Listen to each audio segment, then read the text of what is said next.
My friends, I'm begging you, please don't take the mind too seriously. Please. Don't take this foolish world too seriously. Just be as you are. Don't worry about making sense of things seeming perfect, just to end up not. Don't worry about it. Make it perfect. If there's everything to cry about, make it so there's everything to laugh about. Be a madman. When I say be a madman, be beyond this mind. Be beyond this world. As Sage Siddhar Meshwar Maharaj says, in order to go beyond this social bondage, one must be willing to be considered a madman. Because while the rest of the world is crying about what they think they should be crying about, my devotees will be laughing because they realize that they are in God's play. So they have no concerns. They have no worries.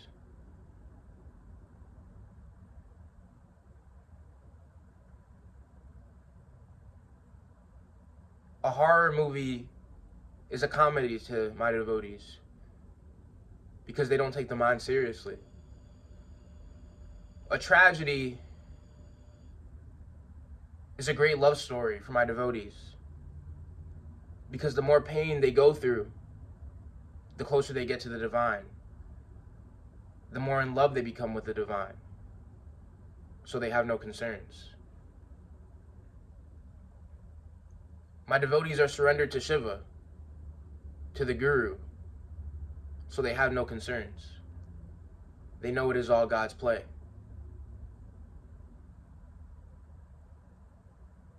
There was a saint.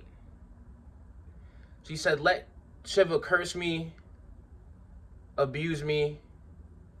When food comes in my mouth, let it fall out, so I can always remain devoted to Shiva. She's a mad woman, a divine mad woman. And her mind is beautiful because she does not take it seriously.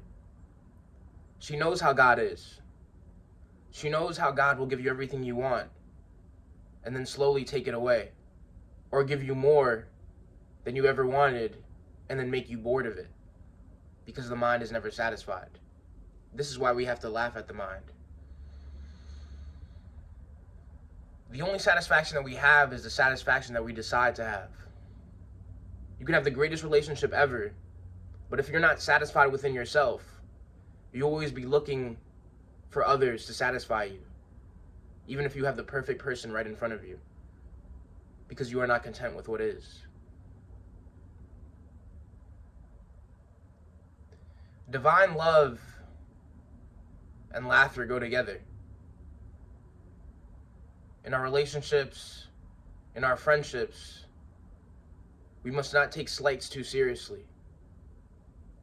Jesus even forgave Judas, the ultimate betrayer, the ultimate fool, who betrayed the great Mahatma, the great Guru, for 30 pieces of silver. He forgave even that fool because he knows deep down it is all the cosmic joke. Jesus laughs because he realizes he might have been crying, but really Jesus was laughing. The Avaduta, the divine madman or mad woman, even when they are crying, they are laughing because they are one with all that is.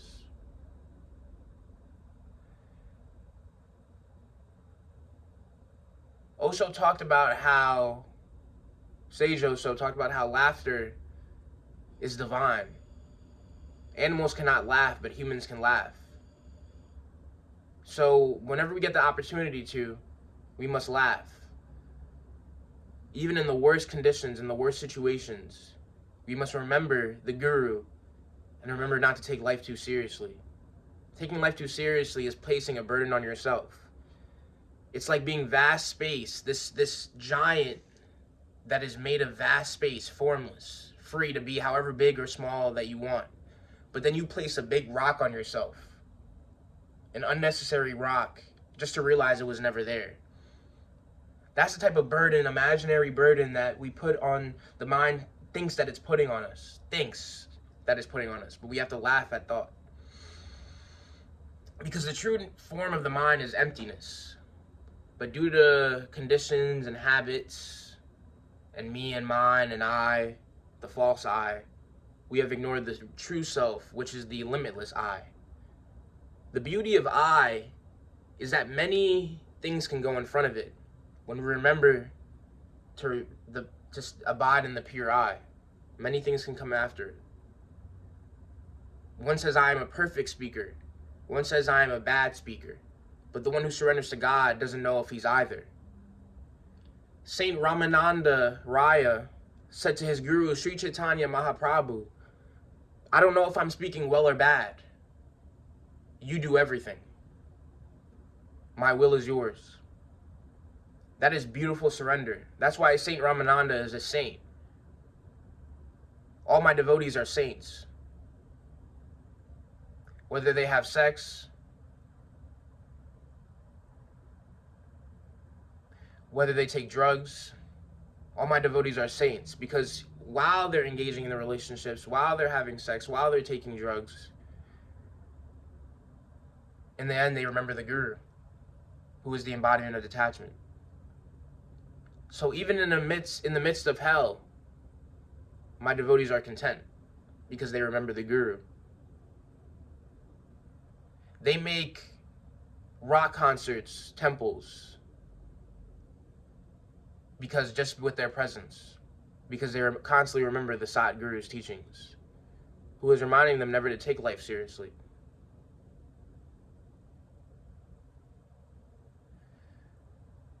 The beauty of not taking the mind seriously is that we begin to realize that the sadness that we've created in our minds has never really been that deep. Life becomes very deep when you realize that it's not that deep. Then it becomes very beautiful. The birth of a child, a baby, is very deep. But the baby's not thinking deeply. But the baby is very deep. It's the start of a new creation. It's deep unto itself. And a baby and life are the same. Pure. Is as it is. So the contentment that we seek, it has never left us. We've only thought that it has left us. I saw this video of this girl who, it was funny, she was at like a recital. And, you know, in kindergarten, we would get chances to speak in the auditorium and stuff like that. And I noticed the little girl had said something, I guess, controversial. She was like 4, but she was calling out one of her classmates because she has no filter. She doesn't care. Like, she just is as she is. So, you know, she hasn't been conditioned by Maya yet. So I noticed, I'm watching the little girl, and the principal snatches the microphone from her and, you know, tells her to go to the other classmates because she's getting off script. And the little girl, I'm watching the little girl, and I see when the principal takes away the microphone, the little girl completely even forgot what she just did. She's in La La Land skipping to go to her class and classmates and stuff like that. She's not worried, oh my God, I'm so embarrassed. I just said something I'm not supposed to say. Oh my God, my filter, it was not on just now. Oh, are my classmates judging me? Is the principal, am I gonna be in trouble? Little girl wasn't thinking of that. She barely even remembered what she just did because she doesn't take the mind seriously. She hasn't created a mind. There's the brain, but there's no mind. Because let you get Alzheimer's and see what mind you have. You'll have a brain, but you won't have much of a mind. You know, not to laugh at people with Alzheimer's, but like I told you before, even though it's tragic situations, you see how I'm laughing at that? You have to laugh. You know, you almost have to be cruel. There was a sadhu who says, one who has no sympathy, he can be a sadhu. A lot of people think that in order to be spiritual, you have to be this, what others might view as a kind, compassionate person who is this and that, and others think you're so great, and oh, because you did this and that. But there was this beautiful quote. It says Nityananda Mahaprabhu, the great Prabhu, great master, even though he is seen mixing with the most wicked persons of society and drinking wine, still his devotee Brahma bows down to him. So Nityananda Mahaprabhu, the brother of Lord Chaitanya Mahaprabhu, he had no need to be anything. He was holy as he was. That's the true guru. Not the guru who goes in his closet and dresses up in robes and appears like a good old boy so people can like him. And then people think that's a true guru when he's really playing politics and marketing. But the guru who, he can wear tattered clothes, he can have a wine bottle in his hand, and he makes the wine bottle holy. Why?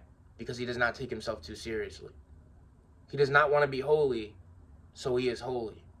He does not want to be perfect, so he is indeed perfect. This is how free the man who does not take himself too seriously or life too seriously. The man who has no hopes, so he is never disappointed. He laughs at the idea of hope, knowing that it is all God's will. So laughter is correct prayer, because laughter is a surrender.